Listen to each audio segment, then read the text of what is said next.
Hello dear student, क्या हाल चाल है आपका। आई होप बहुत अच्छे होंगे और बहुत अच्छे कर भी रहे होंगे। मैं चंदन कुमार आप लोगों को वेलकम करता हूं हमारे इस यूट्यूब चैनल पे जिसका नाम है RCP, जहां पे हम आपको सिखाते हैं राइट कॉन्सेप्ट ऑफ फिजिक्स की। आज है कैपेसिटर का लेक्चर नंबर 17 और हो सकता है आज ये लेक्चर स्वाहा हो जाए। स्वाहा का मतलब आज हो जाएगा इसकी लास्ट।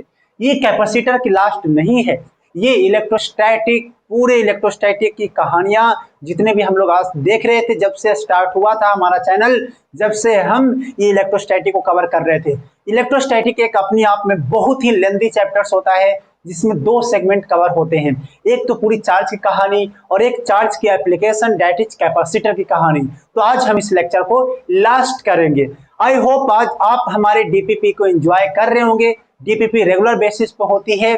कुछ डीपीपी ऐसे होते हैं जिसमें कॉमन दिया जाता है। कॉमन का मतलब होता है वो बोर्ड के लिए और नीट जेईई के लिए भी कॉमन डीपीपी कंबाइंड होते हैं।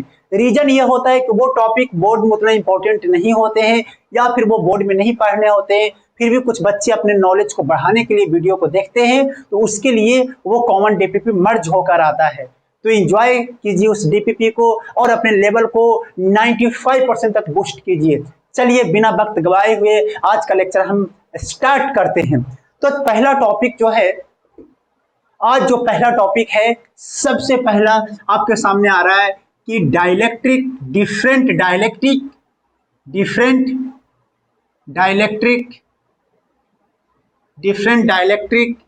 In single capacitor. तो ये एक टाइप का नीट और जेईई का कोर्स है। हमारे बोर्ड के कोर्स में ये टॉपिक नीट जेईई के लिए हो गया। ओके, तो चलिए, क्या आप जानते हैं कि अगर हम इसको एक कैपेसिटर ऐसे ले लिया और उसमें हमने दो अलग अलग कैपेसिटेंस मर्ज कर दिया, इस तरीके से दो अलग अलग डाइलेक्ट्रिक कैपेसिटेंस नहीं डाइलेक्ट्रिक, इसका मान लीजिए K1 है और इसका मान लीजिए K2 है, और यहां से हमने दो टर्मिनल्स बना लिया। मान लीजिए कि प्लेट एरिया A है और ये वाला पोर्शन D/2 था और this portion is also D/2। तो कैसे निकालेंगे इसका C इक्विवेलेंट? बहुत आसान है निकालना। सबसे पहली बात कि इसमें दो कैपेसिटर आपको नजर आ रहे होंगे, एक कैपेसिटर और दो कैपेसिटर। सिंपल, दो कैपेसिटर नजर आया और दोनों के दोनों कैसे नजर आए? सीरीज में नजर आए। क्यों? क्योंकि एक के बाद एक है। बहुत सिंपल सा ये दिखाई दे रहा है, इसमें सिंपल सा दिखाई दे रहा है कि ये दोनों कैपेसिटर कैसे है? सीरीज में। अगर सीरीज में है तो C इक्विवेलेंट कैसे निकाला जाएगा? C इक्विवेलेंट निकालने के लिए हम पहले C1 को डिसाइड कर लेते हैं। C1 हो जाएगा K1 एप्सिलॉन नॉट इंटू में A इंटू में dy में 2, तो 2 ऊपर किधर? 2 ऊपर चला जाएगा, तो 2K1 epsilon not A upon में D। क्या बात समझ में आई? उसी तरीके से अगर C2 को देखा जाए तो C2 कितना हो जाएगा? K2 इंटू में एप्सिलॉन नॉट इंटू में A अपॉन में दोनों के बीच की दूरी कितना हो जाएगा? D/2। तो दिस विल बिकम्स 2 इंटू में K2 एप्सिलॉन नॉट इंटू में A अपॉन में D।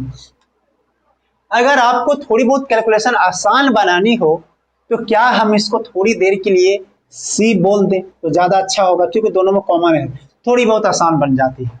तो चलिए, तो C इक्विवेलेंट कितना हो जाएगा? C इक्विवेलेंट हो जाएगा अपना C1 इंटू में C2 अपॉन में C1 प्लस में C2। याद करा जहिया, याद करो कि दो कैपेसिटर अगर सीरीज में हो तो उसका इक्विवेलेंट C1 इंटू में C2 अपॉन में C1 प्लस में C2 करके निकालते थे। तो अगर ऐसी बात है तो चलिए वहां से हम लोग करते हैं 2K1 इंटू में C इंटू में 2K2 इंटू में C अपॉन में 2K1 प्लस में 2K1C प्लस में 2K2C। क्या बात समझ में आ गई? यहाँ से एक C कॉमन लेके काटा जा सकता है, एक 2 भी कॉमन लेके यहाँ से उड़ाया जा सकता है। तो यहाँ पर से हो जाएगा कितना अपना? 2K1C अपॉन में K1 प्लस में K2, ऊपर K2 भी आएगा, K2। और यहाँ से अगर हम देखा जाए तो 2 इंटू में क्या हो जाएगा हमारे पास? K1 इंटू में K2 अपॉन में K1 प्लस में K2 इंटू C की वैल्यू रख दिया जाए। C की वैल्यू, तो C की वैल्यू कितना है? एप्सिलॉन नॉट ए अपॉन में D, this is the required answer. क्या बात समझ में आ गई कि एक ही कैपेसिटर है और दो अलग अलग डाइलेक्ट्रिक को मर्ज करके हमने रखा है, तो उसका इक्विवेलेंट कैपेसिटेंस कैसे निकाला जाता है, आई होप कि आप समझ पाए होंगे। चलिए, क्या आया, बोल बोल राधा बोल, समझ में आ गया? इसको हटा दूं, हटा देते हैं, पक्का पक्का हटा दूं या फिर कच्चा? सर कच्चा क्या होता है, पक्का क्या होता है? आज तक तो हम समझ ही नहीं पाए कि कच्चा क्या होता है, पक्का क्या होता है। हटा दूं इसको, चलो हटा देता हूं। थोड़ा सा और ऊपर लेकर चलते हैं, और ऊपर करते हैं। देखो यहां पर एक कैपेसिटर है ऐसे, और यहां पर लेकिन दो डाइलेक्ट्रिक जो है, कुछ है K1 का और कुछ जो है ऐसे K2 का है, और इसमें एक डाइलेक्ट्रिक K3 है। तो बताओ कैसे निकालोगे K1 K2 K3? अब इसको निकालने के लिए कई बार आपको कंफ्यूजन हो सकती है, कैसे इसको निकाला जाए, क्योंकि ऐसे सिस्टम जिसमें पता ना चले तो सबसे अच्छा होता है कि उसको कैपेसिटर्स डिसाइड करो कि कितने कैपेसिटर हैं। तो सबसे पहले हम डिसाइड करें तो देखेंगे कि अरे यार ये एक दो तीन कैपेसिटर हमको दिखाई दे रहा है। K1 है सर, K2 है, K3 है ना, पक्का दिखाई दे रहा है।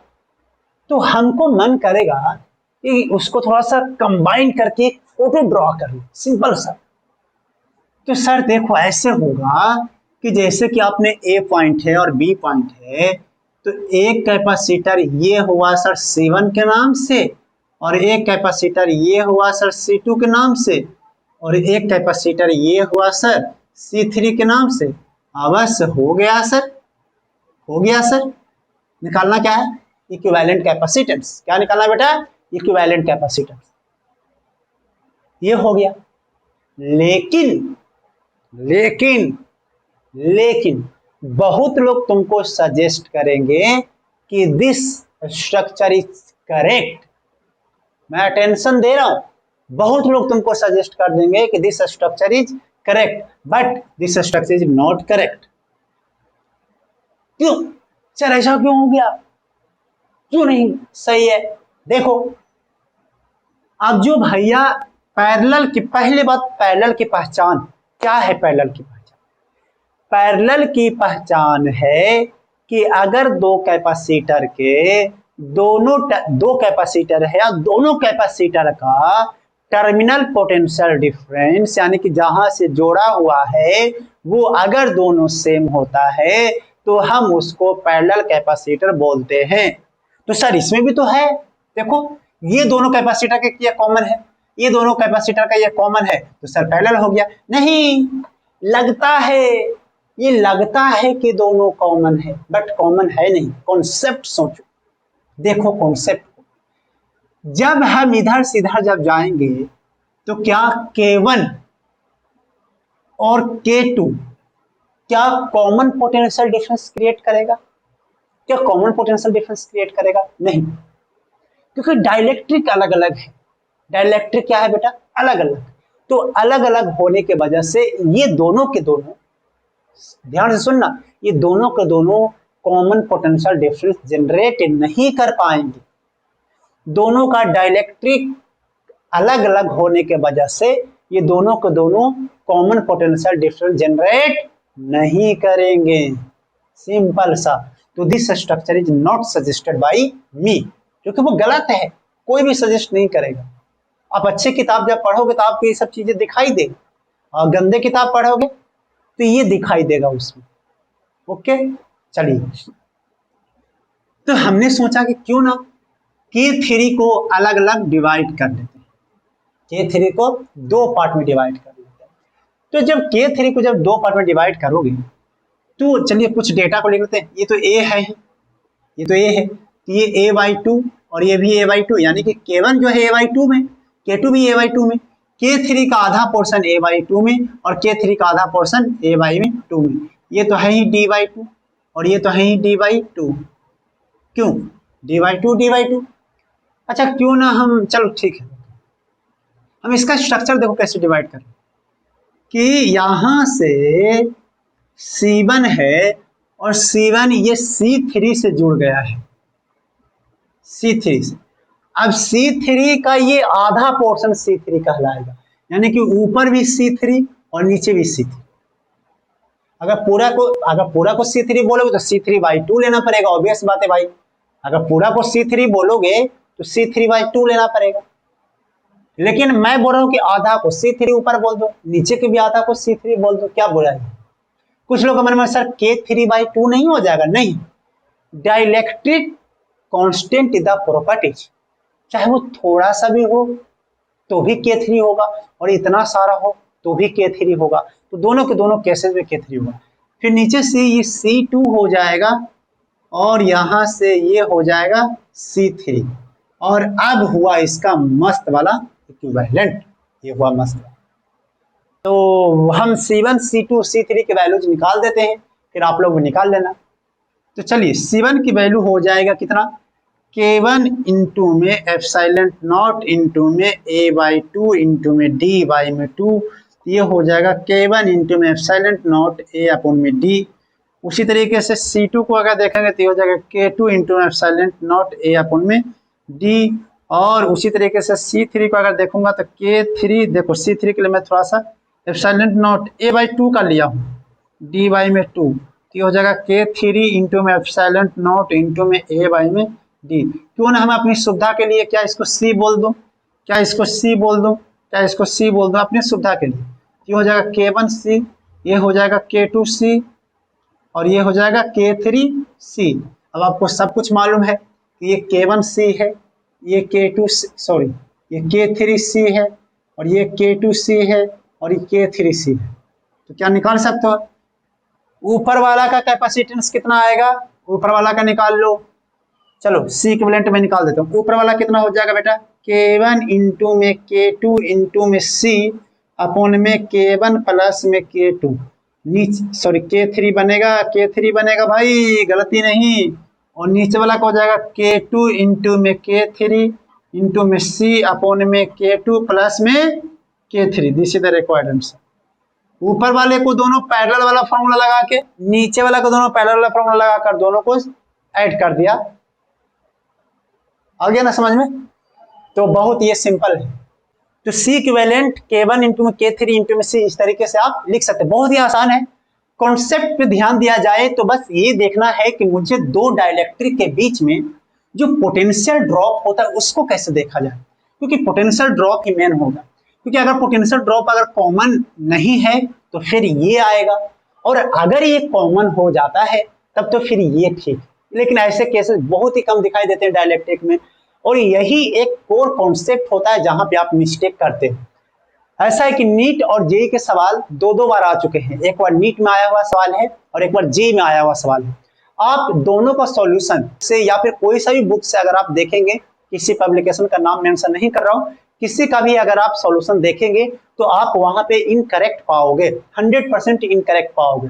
और अगर उसको जस्टिफाई करने के लिए अगर दूसरे जगह पर जाओगे तो वहां पर वो गलत ही बताएंगे, 100% वो गलत ही बताते हैं, क्योंकि हमने कई बार इस चीज पे एक्सपेरिमेंट किया है और बहुत ही सतर्कता से इसको हमने यहाँ पर आपको बताया है। तो चलिए मैं इसको हटा देता हूं और आगे बढ़ते हैं अगले कॉन्सेप्ट पे। तो चलिए अगला सवाल जो है हम लोग कर लेते हैं, नीट 2016 में आया हुआ क्वेश्चन है, उसको करेंगे। ऑप्शन मैच नहीं करेगा, उसका बुक से सॉल्यूशन देखोगे ऑप्शन मैच कर जाएगा, लेकिन वो बुक का सॉल्यूशन बिल्कुल गलत है। मैं फिर से बोल रहा हूँ, उसका सॉल्यूशन कॉन्सेप्ट वाइज हम लोग समझेंगे, कहाँ पे क्या गलत करते हैं बुक वाले और कहाँ पे आप सही करने वाले, उसको हम लोग देखेंगे। क्या है सवाल देखिए, लिखा हुआ है parallel plate capacitor of area A, plate separation D and capacitance capital C is filled with 4 dielectric material having dielectric constant K1, K2, K3 and K4 as shown in the figure. If a single dielectric material is to be used to have the same capacitance capital C in this capacitor, then its dielectric constant K is given by. तो क्या बोला है, जैसे देख लेते हैं, उसमें बोला है कि 3 डाइलेक्ट्रिक तो ऊपर है, 3 डाइलेक्ट्रिक कहाँ है, ऊपर, और एक डाइलेक्ट्रिक जो है वो नीचे है, यानी कि ये हो गया K1, फिर दूसरा पोर्शन K2 और तीसरा पोर्शन K3, और इस तरीके से K1, K2, K3, K4, और यहाँ पर A/3 total plate area A है, लेकिन 3 भाग में बांटा हुआ है, तो A/3 और ये टोटल डिस्टेंस कैपिटल D है, सॉरी स्मॉल d है, तो ये हो जाएगा हाफ में D/2 और यहाँ पर हाफ में D/2, ओके। लेकिन K4 के लिए जो टोटल एरिया है वो कैपिटल A हो जाएगा, क्योंकि वो पूरे में है, ओके। चलिए, अब आपके मन में इसके 2 पॉइंट नजर आएंगे कि इसका अगर मैं सर्किट डायग्राम बनाऊं तो किस तरीके से बनाए जाएंगे। तो पहला डायग्राम आपको नजर आएगा जो अक्सर होती है कि ये तीनों को तीनों पैरेलल, लेकिन आपके मन में आ जाना चाहिए कि नहीं, वो तीनों के तीनों पैरेलल नहीं हो सकते हैं। रीजन हमने आपको पहले ही बता दिया है। वो तीनों के तीनों पैरेलल क्यों नहीं हो सकते हैं भाई?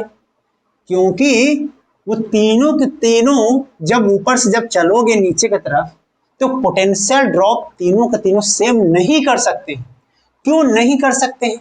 क्योंकि K1, K2, K3 तीनों के तीनों अलग है, डाइलेक्ट्रिक ही अलग है, तो तीनों पोटेंशियल ड्रॉप नहीं कर सकते हैं। लेकिन आप ऐसा करने की कोशिश करोगे, ये क्या करोगे, C1, C2, C3 and C4, तो ये हो जाएगा गलत, और इससे आपका आंसर आ जाएगा।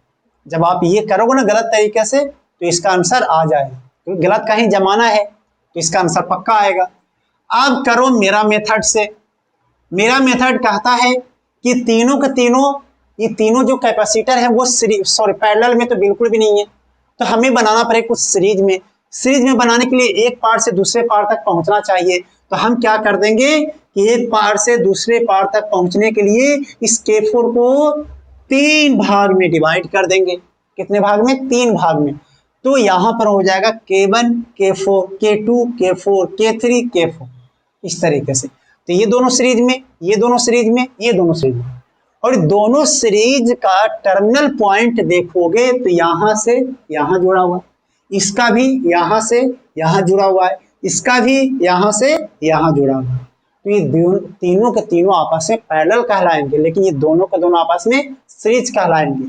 चलिए मैं इसको C4 बोल देता हूं, और C4 जो है उसका डाइलेक्ट्रिक कांस्टेंट K4 होगा, प्लेट एरिया A/3 हो जाएगा, क्योंकि 3 भागों में मैंने बांट दिया, और दोनों डाइलेक्ट्रिक के बीच की डिस्टेंसेज D/2 हो जाएगा, जैसा कि ऊपर में है। चलिए तो अब स्टार्ट करते हैं। तो हमारे पास यहाँ पर K1 होगा और यहाँ पर हमारा K4 होगा, ऐसे लिखते हैं, C1 होगा और यहाँ पर C4, यहाँ पर हो जाएगा C2 और यहाँ पर हो जाएगा C4, यहाँ पर हो जाएगा C3 और यहाँ पर हो जाएगा C4, और ये रहा हमारा परफेक्ट कॉम्बिनेशन, जो कि 100% सत्य है और ये 100% गलत है। और इससे आंसर मैच करेगा, इससे आंसर मैच करेगा, आंसर मैच करेगा, करेगा 100% करेगा। इससे आंसर मैच नहीं करेगा, आंसर मैच नहीं करेगा, नहीं करेगा। ये कॉन्सेप्चुअल गलत है, कॉन्सेप्चुअल गलत है, गलत है, ये कॉन्सेप्चुअल सही है। ठीक है, तो चलिए इसको मैं हटा देता हूं, आप भी समझने की कोशिश कीजिए। अब मेरा मकसद है, मेरा धर्म है कि मैं C1, C2, C3, C4 की वैल्यू निकालूं और सीधे लगा देना है। तो इसको मैं हटा दे रहा हूं। हमें निकालना है K इक्विवेलेंट। कैसा निकालना है K इक्विवेलेंट? कैसे निकालते हैं, स्टेप बाय स्टेप देखते रहिए। चलिए मैं यहां से लिखने की कोशिश करता हूं।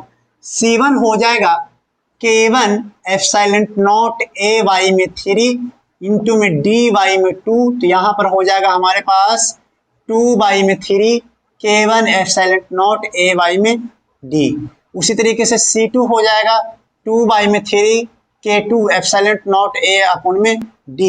उसी तरीके से अगर C3 की बात करें तो C3 हो जाएगा K3 epsilon not A upon में D। और उसी तरीके से अगर देखा जाए, सॉरी 2Y में 3 2 बाई में 3 हो जाएगा। और उसी तरीके से C4 को देखेंगे तो K4 एप्सिलॉन नॉट A अपन में D इंटू में 2 बाई में 3। ओके, 2 बाई में 3। अब हम एक और भी काम कर सकते हैं। अगर पूरा प्लेट को अगर देखेंगे एक ही डाइलेक्ट्रिक मानो, कैसा मानो, एक ही डाइलेक्ट्रिक।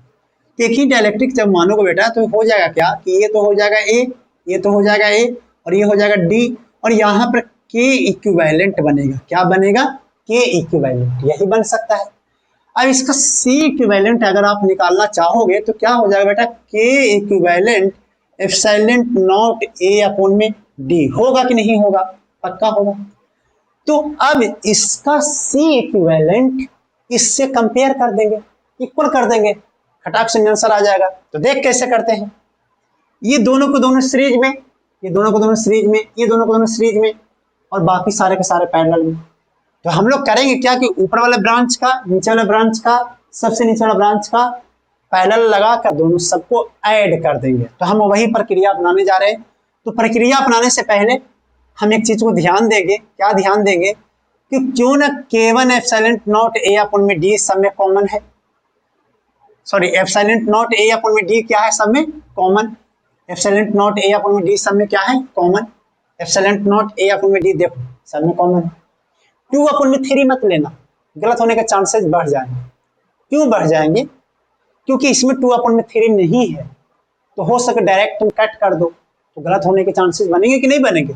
तो मैं कर रहा हूं क्या कि उसको जो है 2 अपन में 3 को नहीं, हम लोग सिर्फ एप्सिलॉन नॉट A अपन में D को C मान दे रहे हैं। तो चलिए C1 C4 तो हो जाएगा K1 इंटू में K4 इंटू में C और यहां पर हो जाएगा 2 अपन में 3 K1 प्लस में K4। क्या बातें समझ में आई? ऊपर वाला का हो गया प्लस में, इसको देख रहे हैं, इन दोनों को मैंने सोल्व करके लिख दिया। ये तुम्हारा जिम्मेदारी है कि कैसे लिखा है वो खुद से समझने के लिए। 2/3 दो को ऊपर आएगा और नीचे 2/3 आएगा और C भी आएगा तो एक C और C कट जाएगा और यहाँ पे एक 2/3 एक कट जाएगा तो एक ही 2/3 बचेगा। उसी तरीके से यहाँ पर हो जाएगा 2K2 इंटू में K4 इंटू में C अपोन में 3 K2 प्लस में K4। उसी तरीके से अगर निचले भाग में आएंगे तो 2 इंटू में K3 इंटू में K4 इंटू में C अपोन में 3 K3 प्लस में K4 और ये हो जाएगा K इक्विवेलेंट इंटू में C। अब यहाँ से C कट गया, बस सिंपल है, बहुत सिंपल है। तो K इक्विवेलेंट जो अपना आ जाएगा बेटा वो आ जाएगा 2 3 को बाहर ले लो, K1 इंटू में K4 अपोन में K1 प्लस में K4 प्लस में K2 इंटू में K4 अपोन में K2 प्लस में K4 प्लस में K3 इंटू में K4 अपोन में K3 प्लस में K4। This is the required answer जो कि आपको 100% नीट के क्वेश्चंस में नहीं मिलेंगे, आपके सॉल्यूशन में नहीं मिलेंगे। तो मैं उम्मीद करता हूं कि आप इसको समझ पाए होंगे। बहुत बेसिक तरीके से समझाया हूं आपको। अगर आपको समझ में नहीं आते हैं और अगर still you are facing doubt then you can mail me. हमारा मेल आईडी जो है वो है rcp@ck@gmail.com पे। आप इस पे अपने शिकवे शिकायत आप इस पे शेयर कर सकते हो। और अगर आप चाहते हो कि इंस्टेंट मुझे रिजोल्यूशन मिले तो आप हमारे टेलीग्राम चैनल पे आप जुड़ सकते हैं, उसका लिंक डिस्क्रिप्शन में दिया हुआ है। तो चलिए मैं इसको हटा दे रहा हूं। तो एक IIT में सवाल है 2000 का आया हुआ है, आप उसको कर लीजिएगा। उसका आंसर जो है आंसर की मैच नहीं करेगा, लेकिन बिलीव मी वो बिल्कुल सही है। और किसी बिल्कुल जेन्युइन टीचर से जब आप पूछिएगा तो उसका आंसर वही बताएंगे जो मैं बता रहा हूँ, वही सजेस्ट करेंगे जो आप सॉल्व कर रहे हो। वो जो है बुक का है वो बिल्कुल रिकमेंड नहीं करेंगे। और आपको कॉन्सेप्चुअल मैंने बता भी दिया है, अगर इसमें कुछ मिस्टेक्स होती है तो आप हमें बता सकते हो। अब हम लोग आगे की तरफ बढ़ते हैं और हम लोग सबसे लास्ट सेकंड टॉपिक पे आ चुके हैं। और सबसे लास्ट सेकंड टॉपिक है force between dielectric end plate. Force between dielectric end plate. Plate के बीच में फोर्स हमने देखा था Q square upon 2a epsilon not देखा था हम लोगों ने। अब हम लोग देख रहे हैं कि डाइलेक्ट्रिक और प्लेट के बीच में फोर्स जो होती है वो कैसे निकाला जाता है। तो देखिए ये जो प्लेट है इस तरीके से पॉजिटिव चार्जेज ऐसे है और यहाँ से इस तरीके से नेगेटिव चार्जेज। और अगर आप सोचिए कि डाइलेक्ट्रिक को हमने बस इतना इंसर्ट किया है कुछ इस तरीके से, तो ये पॉजिटिव है तो यहाँ पर नेगेटिव चार्जेस इंड्यूस हो जाते हैं, तुम्हें पता है, और यहाँ पर पॉजिटिव चार्जेस इंड्यूस हो जाएंगे। ओके, अब ये नेगेटिव और पॉजिटिव अपोजिट पोलैरिटी के कारण क्या ये प्लेट पे इधर की तरफ में फोर्स लगेगा फोर्स। तो जो फोर्स लगे इस प्लेट को मैं एरिया मान लेता हूँ, इसको लेंथ मान लेता हूँ a, और ये प्लेट बहुत लंबा चौड़ा है कुछ इस तरीके से, तो ये मान लेता हूँ b। ओके, इसका एरिया कितना हो जाएगा a इंटू में b। और ये जो है जो अपना जो प्लेट है वो किसी बैटरी B से कनेक्टेड है, बैटरी B से कनेक्टेड है। ओके, मान लीजिए कि प्लेट जो है वो x दूरी अंदर जा चुकी है और यहाँ पर हमारा a माइनस में x दूरी अभी भी बच रहा है, अभी बच रहा है। फोर्स निकालना है, तो फोर्स निकालना है तो कैसे निकालेंगे, जो देखो इसमें कॉन्सेप्ट क्या यूज करेंगे हम।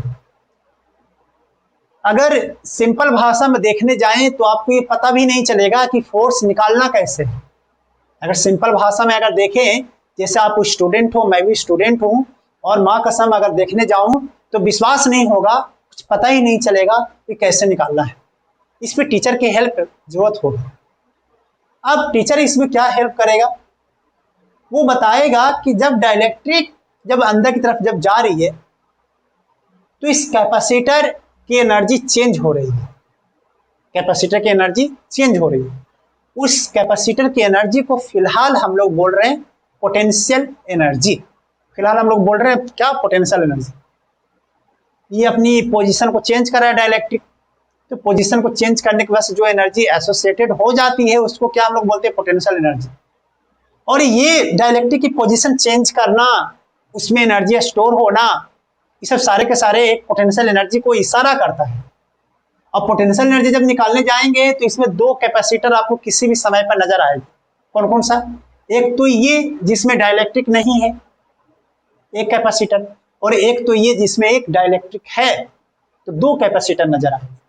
और दोनों के दोनों कैपेसिटर जिस समय आप देख रहे हो उस समय दोनों के दोनों कैपेसिटर पैरेलल में है। क्यों, क्योंकि देखो एक कैपेसिटर तो ये हुआ और एक कैपेसिटर ये हुआ। अगर आप इसकी थोड़ा सा रफली फिगर ड्राइंग करना चाहो तो आपको एक कैपेसिटर ये नजर आएगा और आपको एक कैपेसिटर ये नजर आएगा जिसमें डाइलेक्ट्रिक है, और दोनों के दोनों एक कॉमन पॉइंट से जुड़े हुए हैं भाई, दोनों के दोनों कॉमन पॉइंट से जुड़े हुए हैं। तो दोनों के दोनों कैपेसिटर जो है पैरेलल में है। तो अगर C इक्विवेलेंट अगर निकालना चाहो तो हो जाएगा एक जिसमें वो नहीं है, डाइलेक्ट्रिक नहीं है, तो उसका जो एप्सिलॉन नॉट A हो जाएगा A माइनस में x ये वाला इंटू में B पक्का, अपन में दोनों के बीच की दूरी D हो जाएगा, प्लस में इसका हो जाएगा K times epsilon not x into में B प्लेट एरिया, ऊपर का प्लेट एरिया, तो इतना है x और अंदर तक है B, तो ये हो जाएगा x K इंटू में एप्सिलॉन नॉट x अपन में B अपन में D। अगर चाहें तो यहाँ पर एप्सिलॉन नॉट और B अपन में D को कॉमन ले सकते हैं, तो यहाँ पर हमारा बचेगा A माइनस में x प्लस में kx। अपने सुविधा के लिए आप चाहे तो इस तरीके से भी लिख सकते हैं, एप्सिलॉन नॉट B अपन में D, और यहाँ पर लिख दीजिए K, और क्या क्या लिख सकते हैं, सॉरी x को बाहर ले लीजिए और लिख सकते हैं हमारा K माइनस में 1, this is the equivalent capacitor. और अगर एनर्जी की बात करें तो कितना लिखा जाएगा, एनर्जी की बात करें तो हाफ इंटू में CV का स्क्वायर, हाफ इंटू में CV का स्क्वायर। तो C तो इक्विवेलेंट जाएगा, तो C तो इक्विवेलेंट जाएगा, तो एप्सिलॉन नॉट इंटू में B अपन में D, B को स्क्वायर को मैं यहाँ ही लिख देता हूँ, और ये हो जाएगा A प्लस में x K माइनस में 1। अब जानते हैं K की वैल्यू जो है, K की जो वैल्यू है वो 1 से ज़्यादा होती है, K की वैल्यू है वो 1 से ज़्यादा होती है। तो हम इतना तक आप समझ गए। इतना तक आप समझ चुके हैं? क्या मैं ऊपर से हटा दूं आगे की चीज को डिराइव करने के लिए? अगर आप नहीं समझे तो नोट कर लीजिए। आपने जो नोट किया है उसमें अगर देखो तो पोजीशन x चेंज हो रही है, तो फोर्स जो हो जाएगा वो हो जाएगा माइनस में डी यू अपॉन में डी एक्स। याद है 11th क्लास में? याद करो जब आप 11th में थे तो एफ इजिकल टू माइनस में डी यू अपॉन में डी एक्स, पोटेंशियल एनर्जी का चेंज एक्स के साथ। तो यहाँ पर अगर मैं फोर्स को देखूं तो माइनस में ये माइनस साइन हमें क्या बतलाता है, अभी सिखाता हूँ। डी यू, तो u को जब हम लोग डिफरेंशिएट करने जाएंगे तो इतना टर्म्स कांस्टेंट है, तो क्यों ना हम इसको बाहर ले ले।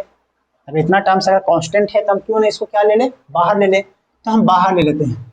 तो बाहर जब लोगे तो वो हो जाएगा हाफ इंटू में ई नॉट इंटू में बी का स्क्वायर और अपॉन में डी, और यहाँ पर जब इसको डिफरेंशिएट करने जाओगे a प्लस में x के माइनस में 1 अपॉन में dx।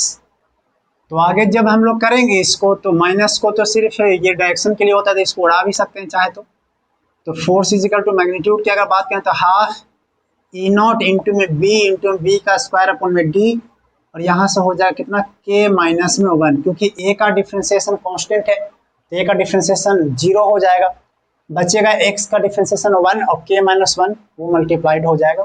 तो this is the force on dielectric, this is the force on dielectric. आपको मैं रिकमेंड करूंगा कि आप SCB के लास्ट 3 सवाल कर लीजिएगा। 3 सवाल आपको अगर इसमें प्रैक्टिस करना है तो लेक्चर एंड होने के बाद आप इसको रिवाइज करने के बाद SCB का लास्ट 3 सवाल आप कर लीजिएगा। आपको कॉन्सेप्ट बिल्कुल क्लियर हो जाएंगे कि डाइलेक्ट्रिक फोर्स कैसे कैसे होते हैं। ओके, तो बहुत प्यारा सवाल है, आप करने की कोशिश कीजिएगा। SCB कैपेसिटर का लास्ट 3 क्वेश्चंस आपको करने हैं। तो मैं इसको हटा देता हूं और चलते हैं आखिरी पोर्शन पे, चलते हैं आखिरी पोर्शन पे। इसको मैं हटा दे रहा हूं।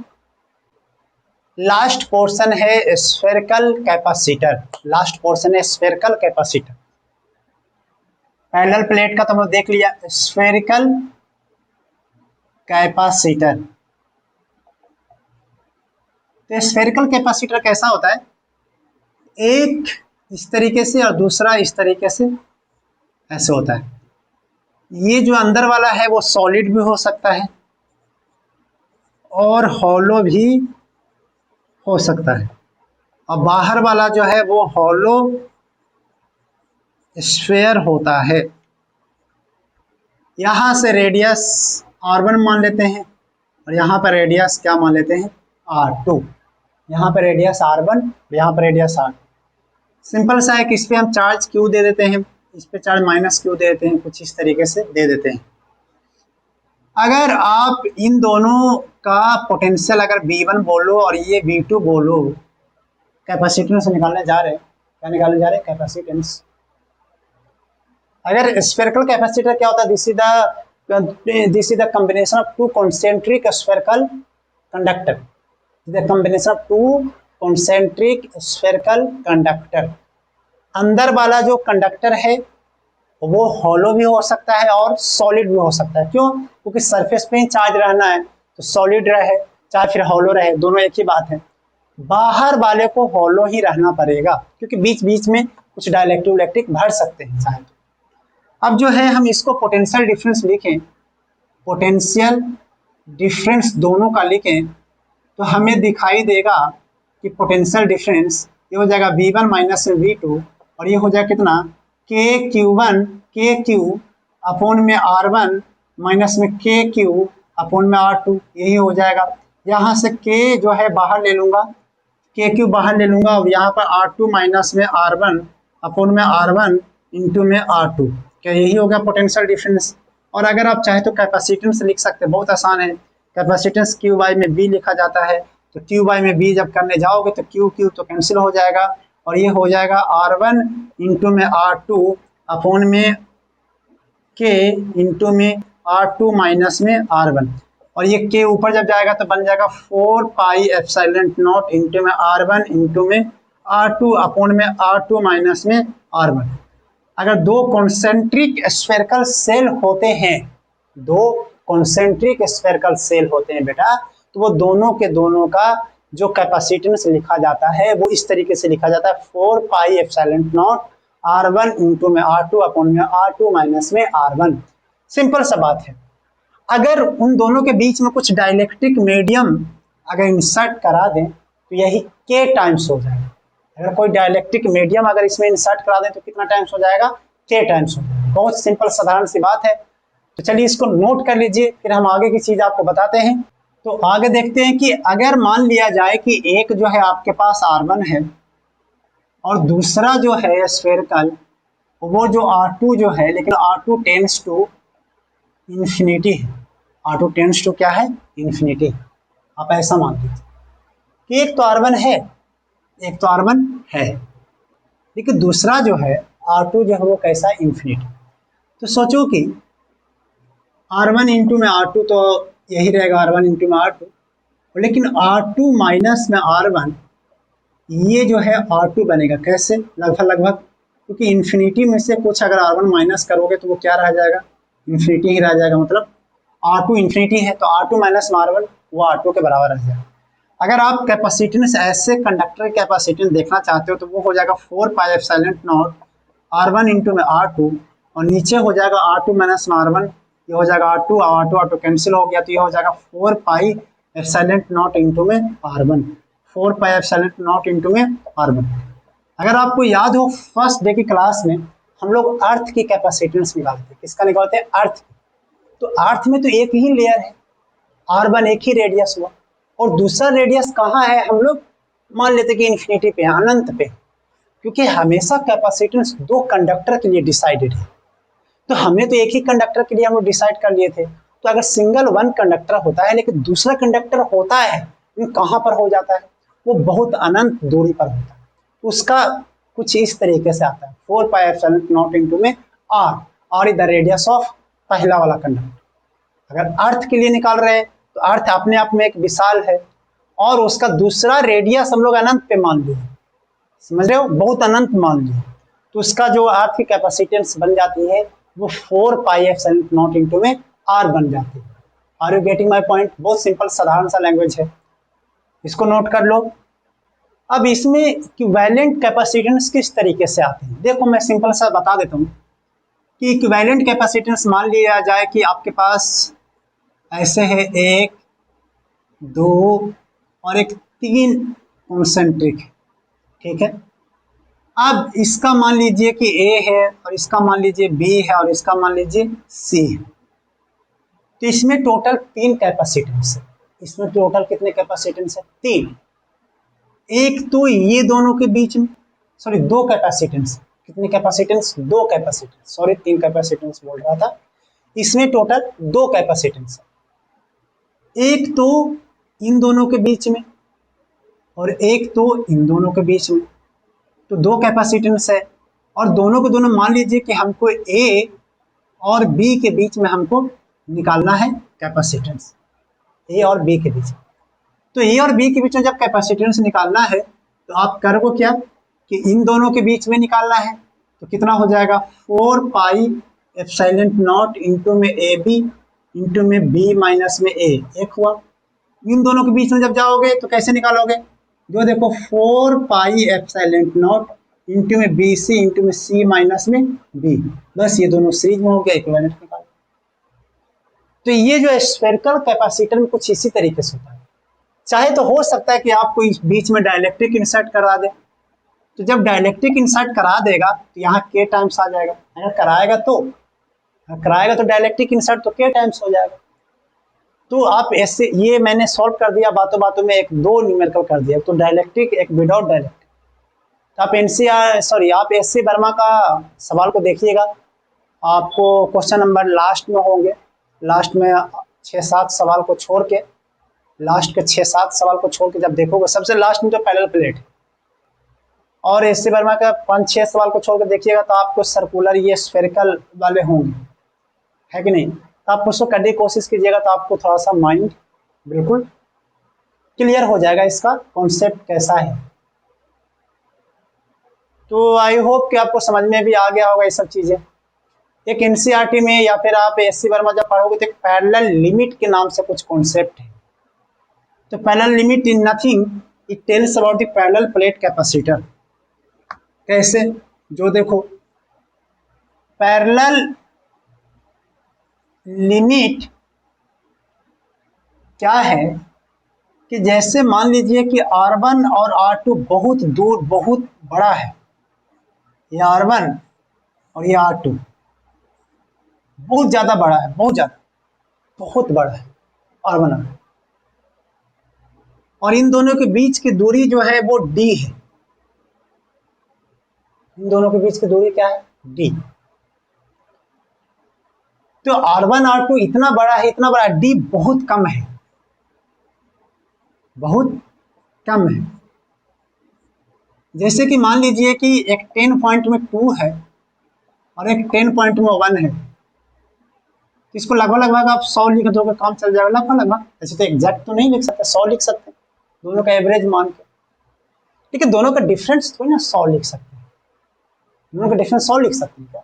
नहीं लिख सकते। ये बात समझ में आया? तो R2 माइनस में R1 को हम लोग 100 नहीं लिख सकते, उसको D ही लिखना पड़ेगा। जो डिफरेंस आएगा वो बहुत कम आएगा। लेकिन अगर R1 इंटू में R2 को चाहे तो हम एवरेज लिख सकते हैं, एवरेज।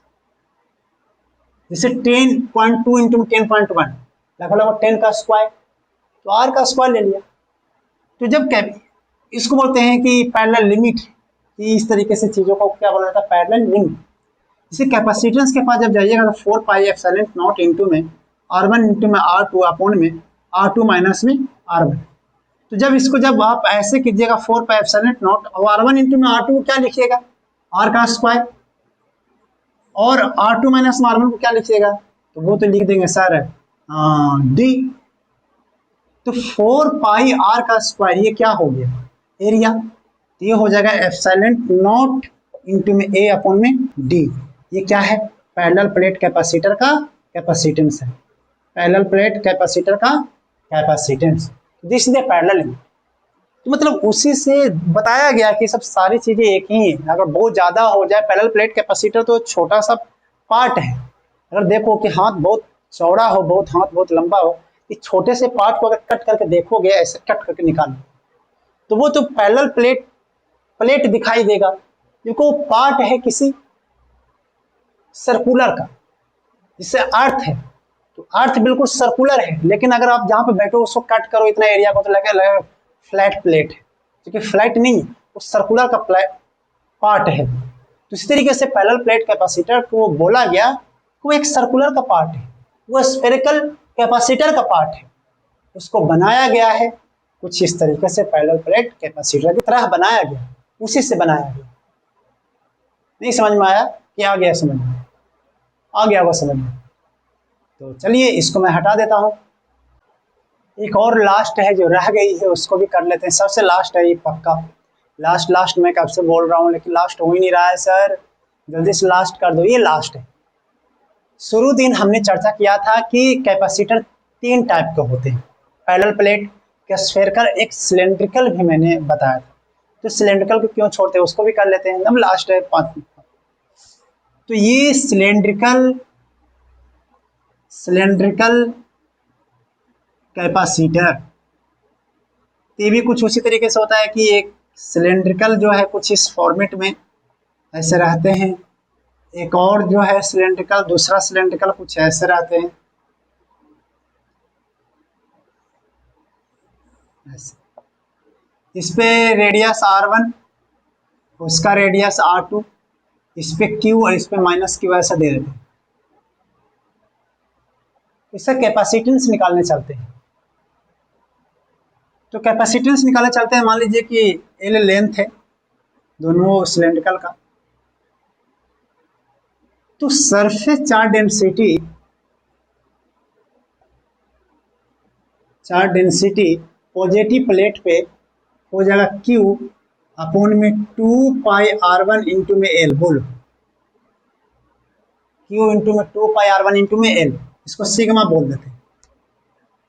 जिससे हर बार तो प्लेट एरिया A आता था, सर्कुलर के लिए, स्फेरिकल के लिए 4 पाई R का स्क्वायर आएगा। तो ये तो सिलेंड्रिकल है ना, सिलेंडर का एरिया क्या लिखते हैं, 2 पाई r1 इंटू 2 पाई rn लिखते हैं ना। अब हम इसका निकालने जा रहे हैं कैपेसिटेंस। तो कैपेसिटेंस निकालने के लिए मुझे चाहिए पोटेंशियल डिफरेंस। पोटेंशियल डिफरेंस निकालने के लिए मुझे इलेक्ट्रिक फील्ड का रिलेशन चाहिए। थोड़ा बहुत लंबा चौड़ा है, उसको कर लेते हैं। तो इसको हम लोग चाहते हैं कि यहाँ पर r दूरी पर हमने क्या किया कि एक सिलेंड्रिकल गॉसियन सरफेस बनाया।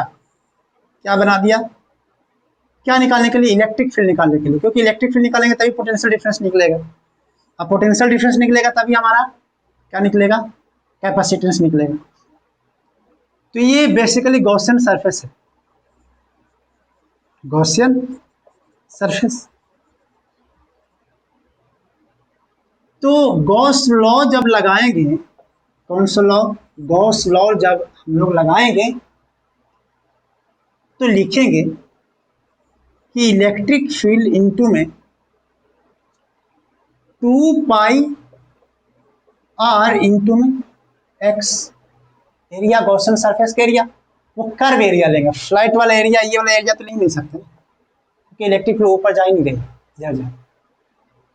2 पाई r इंटू में x इज इक्वल टू में अंदर का चार्ज अपॉन एप्सिलॉन नॉट। क्यों अंदर का चार्ज, देखिए अंदर के चार्ज में तो सिर्फ इतना पार्ट में, इतना ही एरिया में, इतना ही एरिया में, बोलो जी सर, तो इतना ही एरिया में तो सिग्मा इंटू में उतना ही area upon epsilon naught. Sigma into उतना में एरिया कितना, इतना एरिया।